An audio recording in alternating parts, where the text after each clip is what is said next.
Hello and welcome to Be a Better Person, a channel all about making yourself better so you can make others better. Today, I would like to talk about if you don't like it done to yourself, don't do it to others. Seems pretty straightforward.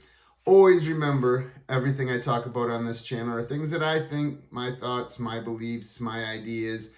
What I find works for me might not work for you. You might not agree with it. But that's why we can have a discussion. Maybe we can find some common ground. So, again, the topic, if you don't like it done to you, don't do it to others. Again, I think it's pretty straightforward. Says it all. And I guess I just can't fathom, even though I'm guilty of it as well, and I'm really trying to change those things. But if you don't like something being done to you, why would you do it to someone else? Don't you remember how it feels when it's done to you? That you could say, maybe it feels that way to them.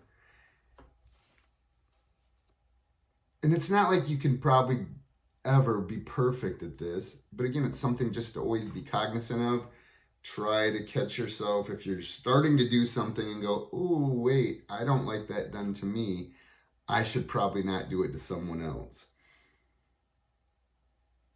So I'm going to talk about a few things here. A couple of those that I have mastered and don't do anymore.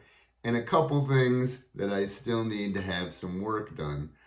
So the first thing is pulling out in front of other people.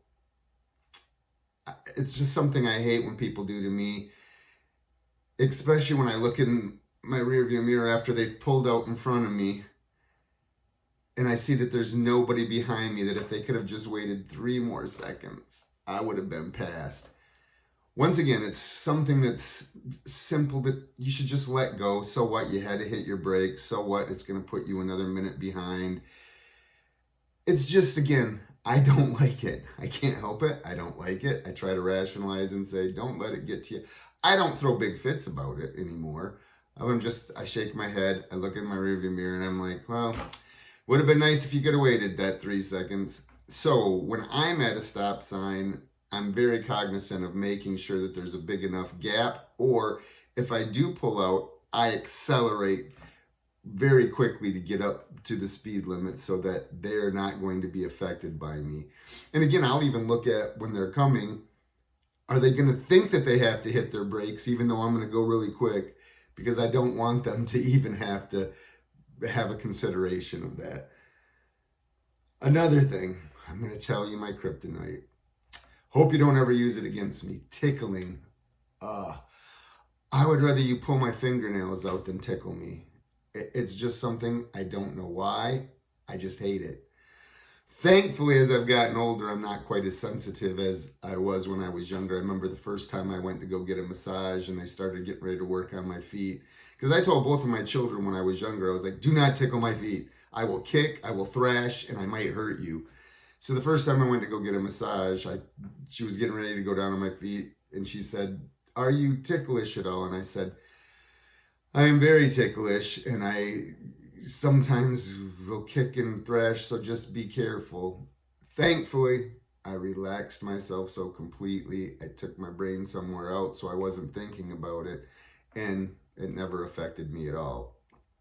But I would never, my grandchildren, I never tickle because I know how much I hate it.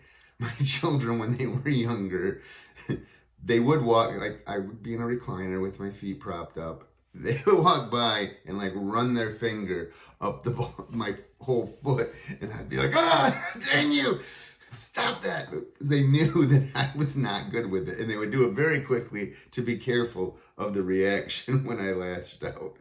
So it was just some things that, 2 of the things that I make sure I would never ever do to anybody else. And like I said, when I've misjudged space from a car going by, I get on the throttle big time to make sure that I'm not going to affect them, to have them slow down. So now let's talk about some things that maybe I'm not so good at. And part of it, I think, is because of my sarcastic way that I say things. I'm very sarcastic in a lot of things that I say. I don't mean to be malicious and being sarcastic. It's just the way that I am. I think it's probably maybe even a bad thing too, but it's a subtle way to point out for me that I think this is point out to people that maybe you should rethink what you just said or did. That's all. It's just a check for me. Maybe it is mean. Maybe I need to start looking at that a lot more. But two of the things that I despise that I still sometimes make the mistake of doing is being talked to like I'm a child. Like I'm a grown man, and when somebody talks to me like I'm a little kid, it really kind of upsets me. Again, I don't lash out. I don't do any of that stuff. It's just a knee-jerk reaction initially when somebody does that to, and then I'm like, okay, so what? Stop. But I just don't like it. And occasionally I find myself doing that to my children, my wife, and coworkers. Again, I've gotten way better at it than I ever used to be. And I try to use the sarcasm a little more, just like, hey, you might want to recheck what you were doing. But if I ever try to catch myself talking to somebody like they're a child, I stop myself, because again, it's something that I really dislike, and I want to make sure that I don't do that to anyone else, because if they feel the same way I feel when I'm doing it, it's not good. I don't like it. I'm sure they don't like it. So I need to think a little more on that. Another thing is sometimes I raise my voice when I guess when there's things, emotional is part of it. I don't even think that so much always anger. I think it's like I'm really trying to get my point across and my voice gets up really high. But I think a lot of times people may interpret that as I'm angry. So, and I don't like when people raise their voice to me. It's kind of almost the same thing as talking to me like I'm a child. It's like, you don't have to yell at me. I can hear you. But again, I'm terribly bad at it. And again, I've understood those feelings I get from it. So I really try to make sure that I'm not doing the same thing to other people. But again, it's so ingrained and built in for a long period of time in my life. It's one of those things that I struggle with, and I really try to work hard on making sure that I am not doing that. And again, I explain to people sometimes when I catch myself that I'm not angry. I'm just passionate about the thing we're talking about, and I'm starting to get a little loud. But I'm not angry with you. I'm not trying to berate you. I'm not trying to belittle you. It's just the way I am, and I'm trying to change. I'm not just going to say it's just the way that I am, and I'm going to stay that way forever. No, I am trying to actively change and catch myself when I'm doing it. Same thing in my head. When my voice goes up, I just try to say, stop. Take a breath, lower your voice a little bit, and just try to explain your point. You don't have to start yelling to get your point across. It's not like they're going to listen better the louder that you are. So I have been way better, I think, at doing those things. So some ways that you can find things here. I go with the lists again. Lists.